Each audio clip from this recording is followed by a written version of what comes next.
오늘 이 시간은 두려움이 주는 은혜라는 제목으로 말씀을 나누고자 합니다. 한번 따라해 보세요. 두려움이 주는 은혜. 두려움이 주는 은혜. 오늘은 두려움에 대해서 좀 생각해 보기를 원합니다. 오늘 말씀해 보니까 야곱이 두려워하고 있습니다. 왜 두려워하고 있죠? 형 에서 때문에 두려워하고 있어요. 야곱이 전에 에서한테 좀 못할 짓을 좀 하지 않았습니까? 원래는 쌍둥이 형인 에서가 장자인데 이 야곱이 형과 아버지를 속이고 장자의 명분을 빼앗았잖아요. 그것 때문에 에서가 화가 났죠. 그리고 야곱을 죽이려고 했죠. 내가 죽여버리겠어. 그래가지고 이제 야곱이 이 형 에서가 무서워서 멀리 외삼촌이 사는 집 밧담 아람으로 도망가지 않았습니까? 이제 긴 세월을 지내고 다시 고향으로 돌아오게 되었는데 마음에 걸리는 게 있어요. 뭐예요? 에서예요. 형 에서가 너무 두려운 거죠. 옛날에 관계가 안 좋았어요. 그래서 형과의 관계를 좀 풀어보려고 이제 자기 종을 먼저 사신으로서 형 에서에게 보냈어요. 그랬더니 그 종들이 돌아와서 충격적인 얘기를 해줬죠. 형 에서가 오는데 군사 400명을 이끌고 온다는 거예요. 너무 두려웠어요. 속이 답답한 거죠. 그래서 지금 하나님 앞에 두려워서 기도하고 있습니다. 하나님, 제가 원래 이 강을 건너가기 전에는 가난뱅이였습니다. 그런데 하나님께서 축복해 주셔서 2떼나 이루었습니다. 양, 소 그런 걸 말하는 거죠. 그런데 지금 문제가 있습니다. 제가 지금 제 형 에서를 만나야 하는데 형 에서가 저를 죽일까봐 그리고 제 처자식을 죽일까봐 너무너무 두렵습니다. 하나님께서 전에 저에게 약속해 주시기를 너의 자손이 바다의 모래알같이 많아지라 약속해 주셨는데 하나님 그거 지금 기억해 주시고 저를 어떻게 좀 살려주십시오. 이렇게 지금 기도하고 있는 내용이에요. 그게 오늘 본문의 내용입니다. 오늘날 현대 심리학에서는 이 두려움을 나쁜 것으로 생각합니다. 그리고 치료받아야 될 것으로 생각하고 있죠. 보통 두려움을 포비아라고 그러죠. 공포증, 포비아. 공포증에는 여러 가지가 있죠. 고소공포증, 폐쇄공포증, 광장공포증, 대인공포증 이런 것들이 있어요. 지나친 공포증, 지나친 두려움은 정상적인 삶을 살지 못하게 하기 때문에 치료받아야 된다는 것이죠. 그러나 가만히 생각해 보세요. 두려움은 꼭 나쁜 게 아니에요. 두려움은 하나님이 우리에게 주신 선물입니다. 이 두려움의 감정이 있기 때문에 우리가 우리 자신을 보호하고 또 우리가 인생을 살면서 조심해야 될 것을 피해가며 조심할 수 있는 거거든요. 예를 들어 보세요. 만약 사람에게 고소공포증, 누구나 다 조금씩 있거든요. 높은 곳에서 뛰어내리는 것에 대한 두려움이 없다면 어떻게 될까요? 우리 집안의 초등학교 아이들 아파트에서 막 뛰어내릴 거예요. 그렇죠? 만약 사람에게 죽음에 대한 두려움이 없다면 어떻게 되죠? 막 살걸요? 우리 아이들이 뜨거운 것을 만지면 뜨겁잖아요. 그리고 거기에 따른 고통이 있지 않습니까? 거기에 대한 두려움이 없다면 어떻게 되죠? 뜨거운 국에 뜨거운 물에 손 막 넣을 거예요. 두려움이 있기 때문에 조심하게 되고 두려움이 있기 때문에 자기를 보호하고 두려움이 있기 때문에 안전하게 사는 거예요. 그러니까 두려움은 꼭 나쁜 게 아니에요. 하나님이 우리에게 주신 보호 본능이고 하나님이 우리에게 주신 선물입니다. 근데 문제는 뭐냐면 이 두려움을 통해서 악한 영들이 마귀가 역사할 때예요. 마귀는 놀랍게도 우리의 두려움을 통해서 우리가 하지 말아야 될 행동을 과도하게 하게 만들거나 혹은 우리의 두려움을 자극해서 우리로 하여금 전진하지 못하고 삶의 문제를 놓고 좌절하여 무너지게 만든다는 게 문제인 거예요. 이스라엘 백성이 가나안 땅에 들어가지 못한 이유가 뭡니까? 가나안 족속을 두려워했기 때문이죠. 하나님이 뒤에 계시고 하나님께서 지켜준다고 하셨고 하나님의 명령이 있었어요. 근데 그들은 두려워했어요. 다만 갈렙과 여호수아만 하나님이 우리와 함께 하신다. 가자 용기 있게 외쳤어요. 그러나 이스라엘 백성은 두려워했고 그 두려움을 분노를 표출해서 주의 종 모세를 향하여 분노를 표출하고 또 갈렙과 여호수아를 비난했죠. 그 결과 어떻게 됐습니까? 실패하는 인생이 되었잖아요. 그러나 이 두려움은 이 악한 영들이 이용하는 부분에 있어서는 나쁘지만 사실은 두려움 전체적으로는 하나님이 우리에게 주신 선물이에요. 우리는 두려움을 무조건 나쁜 것으로만 봐서는 안 됩니다. 어떤 목사님이 이렇게 얘기해요. 기도할 때 마음에 평강이 없고 두려움이 있으면 그런 마귀가 역사하는 것이고 성령 하나님이 역사하시는 것이 아니기 때문에 그거는 기도 응답이 안 되는 것이다. 그렇게 기도하면 안 된다. 그렇게 말씀하시는 분이 있습니다. 그러나 꼭 그런 것은 아닙니다. 우리 하나님은 우리에게 두려움을 주셔서 두려움으로 하여금 하나님의 길을 가게 하시고 두려움을 통해서 우리 자신을 보호하게 하시고 두려움을 통해서 하나님을 경험하도록 만들어 주시는 거예요. 오늘 우리는 이 야곱이 느끼는 두려움을 통해서 그것이 그 두려움이 어떻게 그에게 은혜가 되었고 그것이 또 우리에게 어떻게 적용될 수 있는지 한번 살펴보기를 원합니다. 그러면 두려움이 주는 은혜는 무엇일까요? 첫 번째로 하나님을 찾게 만들어 준다는 거예요. 한번 따라해 보세요. 하나님을 찾게 만들어 준다. 오늘 본문 말씀 9절에서 12절까지의 내용은 야곱의 기도입니다. 야곱이 지금 뭐라고 기도하고 있죠? 이렇게 기도하고 있죠? 하나님께서 제게 복을 주셔서 제가 이렇게 큰 부자가 됐습니다. 이제 하나님께서 주신 복을 가지고 고향으로 돌아오려고 하는데 형 에서 때문에 너무나 두렵습니다. 주님께서 내 자손이 바다의 모래와 같이 많아질 거라고 말씀하셨는데 저와 제 처자식이 죽으면 어떻게 주의 말씀이 이루어질 수 있겠습니까? 살려주십시오. 뭐 그런 내용이죠. 그런데 참 재미있는 게 있어요.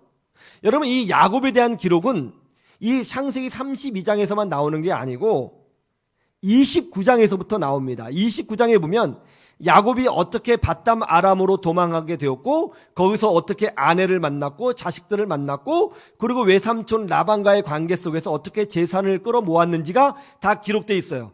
성경에서 3장이 기록되어 있다는 건 상당한 분량이 기록되어 있다는 거거든요.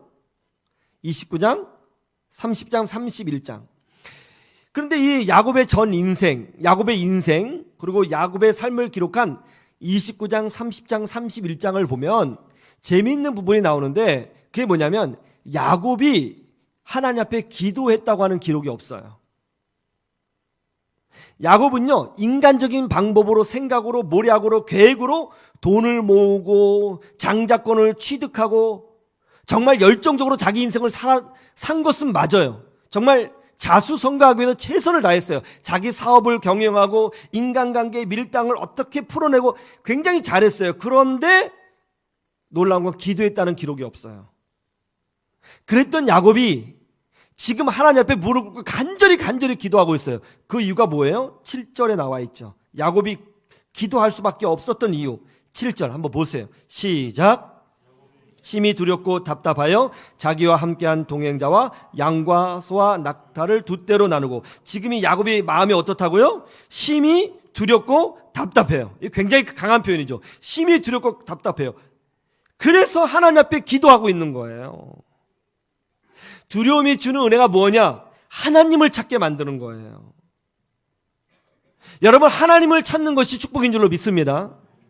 하나님은 우리에게 때로는 우리가 감당할 수 없는 위기와 어려움과 막힘을 주시고 기도 제목을 주시고 또 두려움을 주실 때가 있습니다.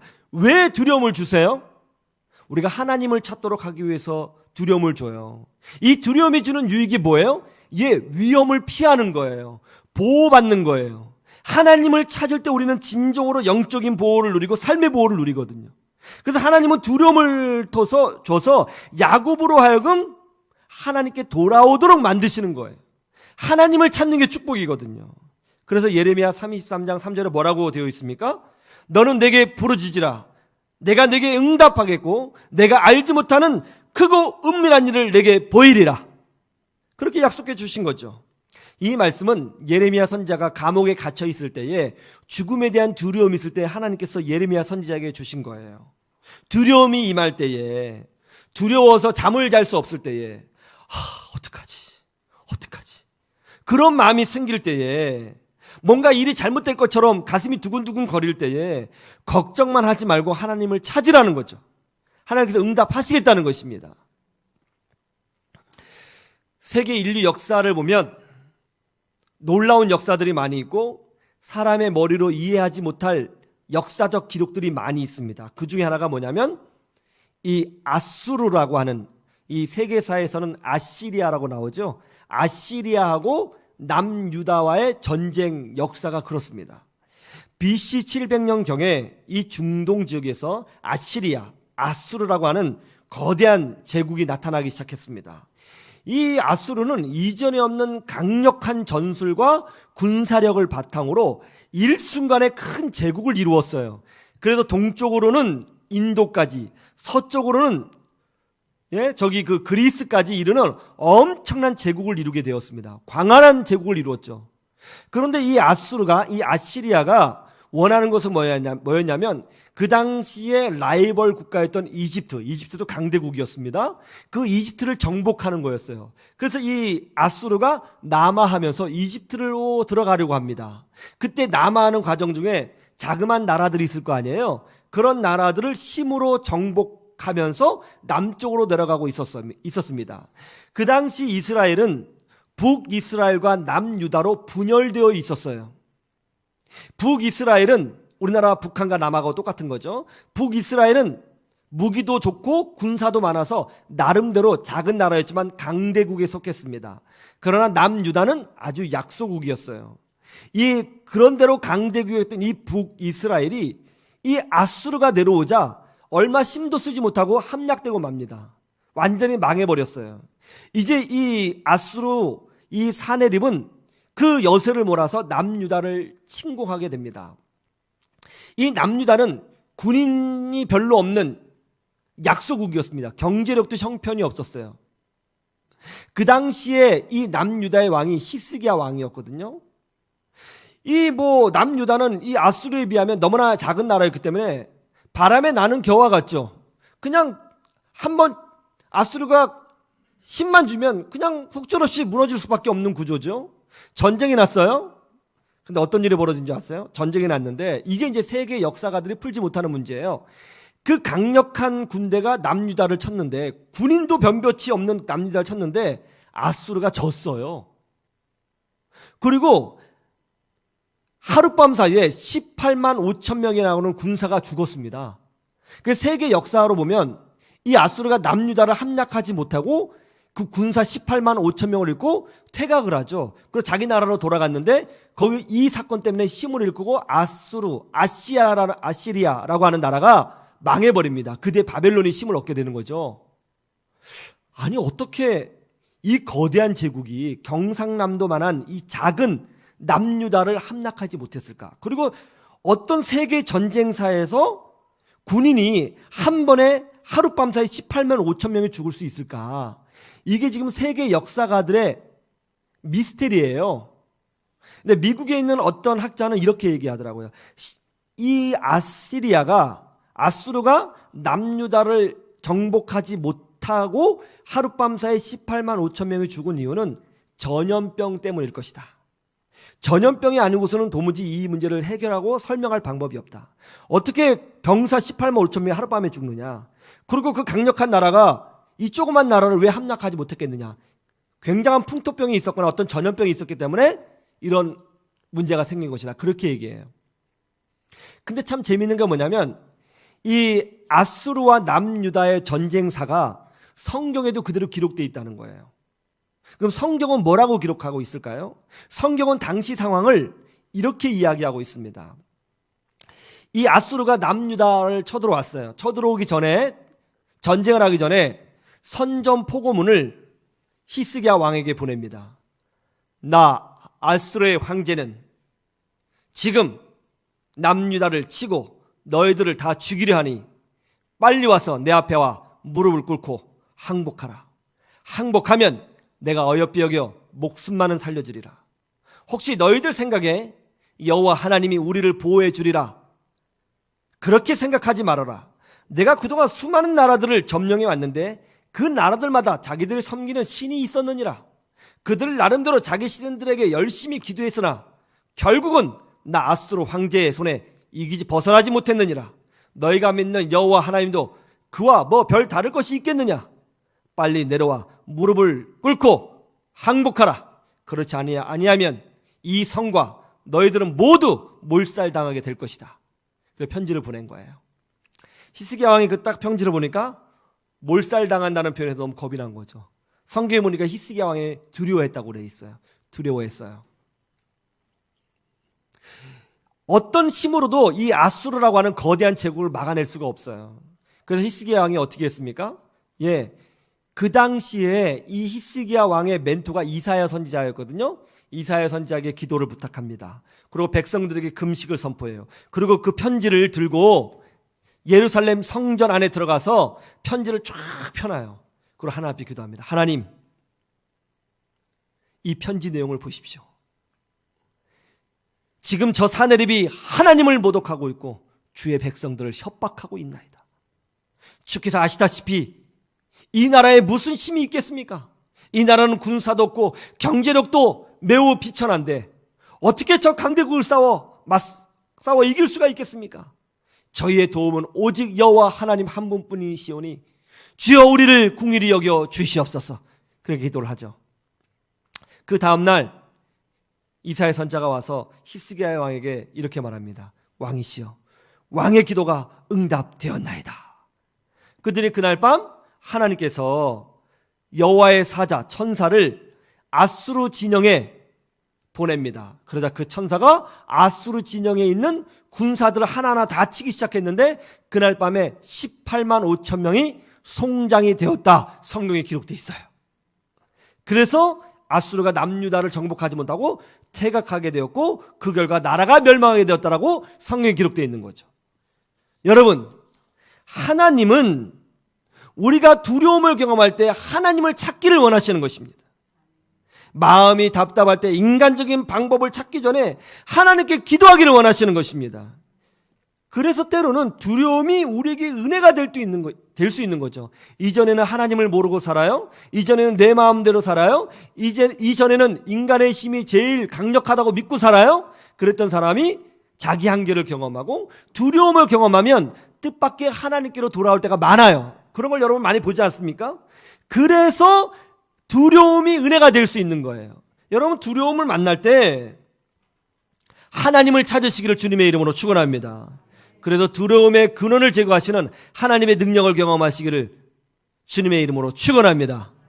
두 번째, 두려움이 주는 은혜가 뭔가요? 하나님의 방법을 보게 한다는 것이죠. 한번 따라해 보세요. 하나님의 방법을 보게 한다. 오늘 본문 12절 말씀을 보세요. 야곱이 이렇게 기도합니다. 12절 같이 볼까요? 시작. 주께서 말씀하시기를 내가 반드시 내게 은혜를 베풀어 내 씨로 바다에 셀 수 없는 모래와 같이 많게 하리라 하셨나이다.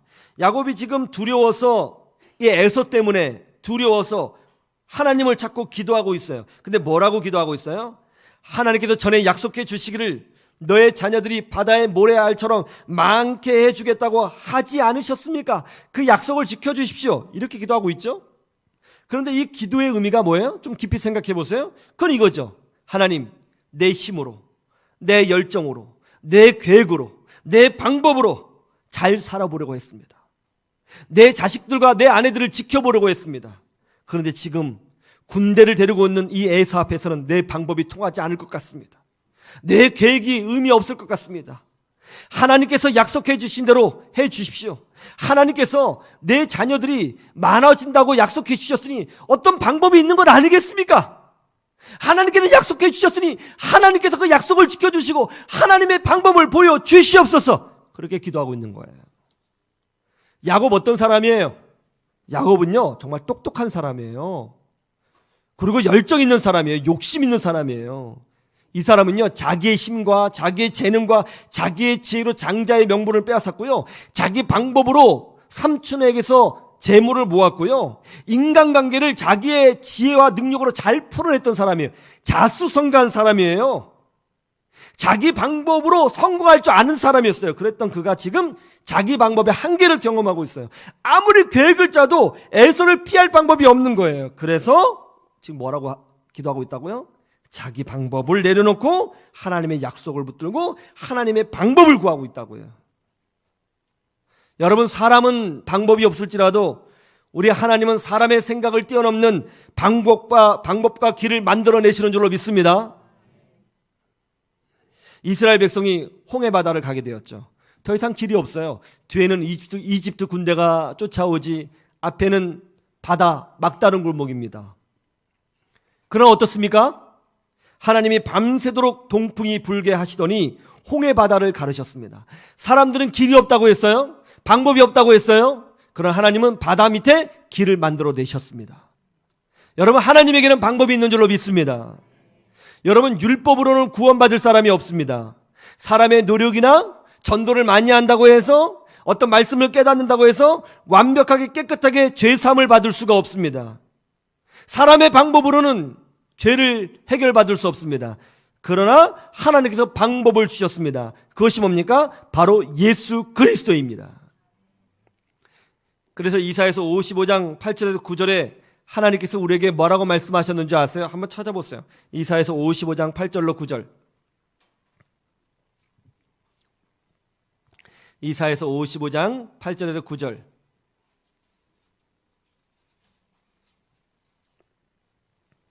오늘 이 설 주간에 이 말씀을 여러분의 말씀으로 삼으면 좋겠어요. 이사야서 55장 8절 9절 같이 보죠. 시작. 이는 내 생각이 너희의 생각과 다르며 내 길은 너희의 길과 다름이니라. 여호와의 말씀이니라. 이는 하늘이 땅보다 높음같이 내 길은 너희의 길보다 높으며 내 생각은 너희의 생각보다 높음이니라. 아멘. 하나님에게 방법이 있어요. 두려움은 우리로 하여금 하나님의 방법을 찾게 만들어요. 그래서 두려움이 은혜가 돼요. 영국의 유명한 시인 존 밀턴, 여러분 아시죠? 이 존 밀턴이 나이 43세에 두 눈의 시력을 잃었습니다. 좌절하고 절망했겠죠. 지금도 두 눈의 시력을 잃는 거 큰 장애잖아요. 그 옛날 시대에 시력을 잃는다는 거 얼마나 큰 장애였겠어요. 후천적 장애는요 더 고통스럽습니다. 이제 모든 것이 끝났다고 생각했어요. 그런데 교회에서 목사님의 말씀을 듣고 은혜를 받았습니다. 그리고 하나님 앞에 감사하기 시작했습니다. 그렇지, 비록 두 눈을 잃었지만 내게 건강도 있고 생명이 있잖아. 감사하기 시작했습니다. 그러자 그때부터 놀라운 일이 벌어졌습니다. 집중력이 생기기 시작했어요. 아무것도 볼 수 없었는데, 아무것도 볼 수 없었기 때문에 더 하나님에게 집중할 수 있었습니다. 아무것도 볼 수 없었기 때문에 더 하나님 나라를 깊이 묵상할 수 있었어요. 하나님 나라를 묵상하면 묵상할수록 하나님 나라가 마음에 그려지기 시작했습니다. 그래서 존 밀턴이 그 하나님의 나라를 놓고 글을 쓰기 시작했어요. 그 책이 유명한 책인데 그 책이 뭔지 아세요? 바로 신라권이에요. 인류 문학 역사상 천국에 대하여 가장 탁월한 작품 신라권을 두 눈이 없을 때 기록한 거예요. 오늘 야곱은 에서와의 관계를 해결하지 못하고 있습니다. 하나님께 방법을 구했습니다. 하나님께서 에서의 마음을 만져주셨고 야곱과 극적인 화해를 이루게 되었습니다. 하나님은 우리에게 놀라운 방법을 주시는 분이신 줄로 믿습니다. 두려울 때에 하나님의 방법을 구하는 사람이 되어서 주의 인도하심을 받는 주의 백성 되기를 주님의 이름으로 축원합니다. 세 번째, 두려움이 주는 유익이 뭔가요? 그건 이거예요. 하나님께 복을 구하고 찾게 만든다는 거예요. 한번 따라해 보세요. 하나님께 복을 구하고 찾게 한다. 32장 26절 말씀 보세요. 32장 26절 재밌는 말씀이 있습니다. 26절 같이 볼까요? 시작. 그가 이르되 날이 세려하니 나로 가게 하라. 야곱이 이르되 당신이 내게 축복하지 아니하면 가게 하지 아니하겠나이다. 지금 이 말씀이 어느 상황에서 나온지 아시죠? 야곱이 자기의 제3과 처자식을 먼저 강을 건너 가게 하고 자기는 두려워서 차마 강을 건너지 못하고 야복 나루트에서 밤을 새고 있는 거예요. 너무 답답하니까 말이죠. 잠이 안 오죠. 발걸음이 떨어지지 않는 거예요. 그런데 갑자기 어떤 사람이 나타나서 야곱의 멱살을 잡고 막 싸움을 걸어오는 거죠. 순간적으로 산적인가? 강도인가? 싶어서 막 엎치락뒤치락 싸움을 한 거죠. 근데 싸움을 하면서 좀 느낌이 이상해요. 이 사람이 나를 해할 의도가 없어요. 이상하다. 싸움을 하면서 직감적으로 알았어요. 평범한 사람이 아니구나. 하나님이 보내신 천사구나. 야곱이 깨달았습니다. 그러자 야곱이 그 천사를 붙들고 간절히 간청합니다. 나를 축복해 주십시오. 나를 축복해 주시지 않으면 제가 이 손을 놓지 않겠습니다. 그러자 하나님이 야곱을 축복합니다. 그래 야곱아, 내가 너를 축복하겠다. 이제부터 내 이름을 야곱이라 하지 않겠다. 이제부터 내 이름을 이스라엘이라 하리라. 이는 네가 하나님과 사람들과 겨루어 이겼음이니라. 정말 놀라운 축복이죠. 야곱은 그동안 사람이 노력을 해야 복을 얻을 수 있다고 생각했어요. 그러나 자기 힘으로 할 수 없는 것도 있다는 것을 깨달았어요. 두려움이 임하자 한계를 경험했어요. 그러자 인생의 복은 하나님이 주시는 거구나. 그걸 깨달았어요. 그래서 지금 하나님 앞에 매달리고 있는 거예요. 그래서 하나님이 그를 축복하기 위해서 이스라엘이라고 하는 이름을 주셨어요. 여러분, 이스라엘이 무슨 뜻이에요? 이스라엘이라는 뜻은 그 단어 자체는 이런 뜻이에요. 이스가 다스리다라는 뜻이에요. 다스리다. 라엘은 하나님께서라는 뜻이에요. 그럼 뭐예요? 하나님께서 다스리다라는 뜻이에요. 그런데 하나님이 그의 이름을 그 문자적 의미와는 다르게 부여해 주셨어요. 뭐라고 하시냐면 하나님과 사람들과 겨루어 이겼다, 이렇게 붙여주셨어요. 여러분, 어떻게 사람이 하나님과 싸워 이겨요? 지금 야곱은 형 에서도 두려워서 쩔쩔매고 있는데 어떻게 하나님을 이기고 사람들을 이겨요? 근데 중요한 게 뭐냐면 야곱이 이 이름을 얻게 된 배경이 중요합니다. 그게 뭐냐면 지금 이 축복의 이름을 받게 된 배경이 뭐냐면 하나님과 씨름하다가 천사와 씨름하다가 이 이름을 얻었잖아요. 그죠? 여기서 이 하나님과 사람들과 겨루어 이기다는 것은 어떤 승리적 개념이 아닙니다. 여기는 뭐냐면 강자가 되었다는 뜻입니다. 강자가 되었다, 정복자가 되었다, 승리자가 되었다, 이런 뜻이에요. 여기에 이런 뜻이 있는 거죠. 야곱이 사람과 씨름하고 싸울 때는 약해져요. 그러나 하나님께 복을 받기 위해서 기도하고 하나님과 씨름할 때는 이스라엘이 돼요. 강자가 돼요. 승리자가 된다는 것이죠. 우리도 마찬가지예요. 사람하고 싸우면 씨름하면 약해져요. 사람하고 갈등이 세면 머리만 아프고 가슴만 아프고 문제는 해결되지 않고 힘만 빠져요. 그러나 하나님께 기도하고 하나님께 집중하고 하나님과 씨름하면 우리의 심령이 강해지는 기적을 체험하게 되는 줄로 믿습니다. 하나님께 씨름하고 하나님의 손을 붙들고 그 손을 놓지 않으려고 하면 할수록 우리는 강력해지는 거죠. 승리자가 되는 거죠. 이기는 자가 되는 거죠.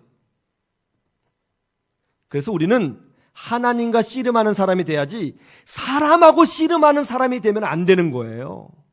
사람하고 씨름하면 할수록 피곤해지고요, 복잡해지고요, 정답을 못 찾는 거예요.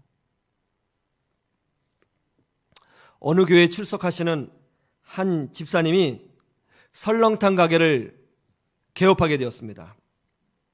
설렁탕 가게를 어떻게 운영할까 이렇게 고민하던 차에 목사님께서 누가복음 6장 31절 말씀으로 설교를 해주셨어요. 남에게 대접받고자 하는 대로 너희도 남을 대접하라. 그 말씀을 듣고 은혜를 받았습니다. 그래서 경영 원칙을 이렇게 두 가지 세웠습니다. 첫 번째, 그렇지, 내가 남에게 대접받고 싶은 대로 남을 대접하는 게 하나님 뜻이지. 그렇다면 첫 번째, 설렁탕 안에 들어가는 재료를 제일 좋은 재료로만 사용하자. 두 번째, 정말 우리 자녀들이 먹는다는 생각으로 정성을 다해서 깨끗하게 음식을 만들자. 이 두 가지 경영 원칙을 세웠습니다. 그리고 이제 식당을 오픈했어요. 근데 문제는 장사가 안 되는 거예요. 의도는 좋았는데 손님이 안 와요. 자기가 먹어봤는데 그럭저럭 음식이 괜찮았거든요. 손님이 안 오는 거예요. 계속 적자만 나더라는 것이죠. 6개월 동안 적자가 계속 나니까 마음속에 두려움이 임했습니다. 이러다가 망하겠다. 사업을 하는 사람들은 직감적으로 이거 망한다 안 온다 그게 오거든요. 이거 망한다. 보통 서민들이 사업을 할 때는, 가게를 오픈할 때는 전 재산을 털어서 사업을 합니다. 이거 망하면 큰일 나거든요.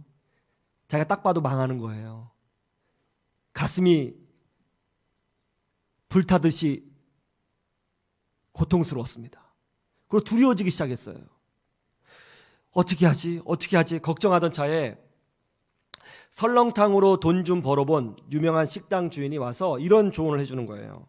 자기가 장사가 잘 되는 비법을 알려주겠다는 거죠. 뭐냐고 물었더니 그 설렁탕을 뽀얗게 만들고, 국물을 뽀얗게 만들고 얼큰하게 만들면 된다는 거예요. 진하게. 그럼 어떻게 하면 그렇게 할 수 있냐 했더니 커피에 넣는 프림을 타면 된다는 거죠. 푸림을 타면 색깔도 뽀얗고 맛도 진해져서 사람들이 굉장히 좋아하고 장사가 잘 될 거라고. 해보라고. 근데 그 이야기를 듣고 나서부터 고민이 시작되었습니다. 그 사람의 말대로 푸림을 넣자니 양심에 자꾸 걸리는 거예요. 안 하자니 손해보고 망할 것 같은 거죠. 이 문제를 놓고 하나님 앞에 기도하기 시작했습니다. 근데 참 묘한 게요. 하나님 앞에 기도하는데 기도하면 기도할수록 마음속에서 그냥 넣자. 뭐 푸림이 그렇게 나쁜 것도 아니고 그냥 넣자. 그런 자꾸 욕구가 생기더라는 거예요. 그래서 하나님 감사합니다 하고 넣으려고 딱 기도를 마치면 마음 한편에서 야, 네가 그리스도의 제자로서 어떻게 그렇게 할 수 있느냐 하는 성령의 음성이 내 쪽으로 들리더라는 거예요. 갈등이 시작됐어요. 마음은 하고 싶어요. 지금 가게 살려야 돼요. 가족 먹여 살려야 돼요. 이거 망하면 큰일 나요. 넣고 싶은 거예요. 근데 그럴 수가 없어요. 갈등이 시작됐어요. 이 문제를 놓고 기도하기 시작했어요. 좀 마음이 편해지려고 기도한 거죠. 하나님 어떻게 해야 됩니까? 어떻게 해야 됩니까? 근데 하나님의 음성은 안 들려요. 자꾸 가게는 어려워지고 빼짝빼짝 말라가요. 1년 동안 계속 기도했어요. 이 문제 놓고. 그러다가 결정했습니다. 그래, 내가 마음 편하게 살아야지 불편하게는 못 살겠다. 손해보더라도 하나님이 원하신 대로 하자. 그래서 그냥 원래 경영 계획 세웠던 대로 그렇게 하기로 결단을 내렸답니다. 그렇게 기도가 거의 끝날 쯤이었을까요? 그때쯤에 사람들이 찾아오기 시작하더라는 거예요. 이 집 설렁탕이 진짜 백이라고. 이 집 설렁탕이 좋은 설렁탕이라고. 착한 식당이라고. 입소문이 나기 시작하더니 지금은 낮에 줄 서서 먹는 그런 설렁탕집이 되었답니다. 두려움이 임했습니까? 미래가 두렵고 실패가 두렵고 인간관계가 두려워요. 하나님과 씨름하시기를 주님의 이름으로 축원합니다. 하나님은 우리의 두려움이 변하여 기쁨이 되도록 만들어 주시는 것입니다. 두려움은 꼭 나쁜 것이 아닙니다. 이 두려움을 통해서 하나님을 찾으면 그것이 축복이 됩니다. 이 믿음으로 승리하시기를 주님의 이름으로 축원합니다.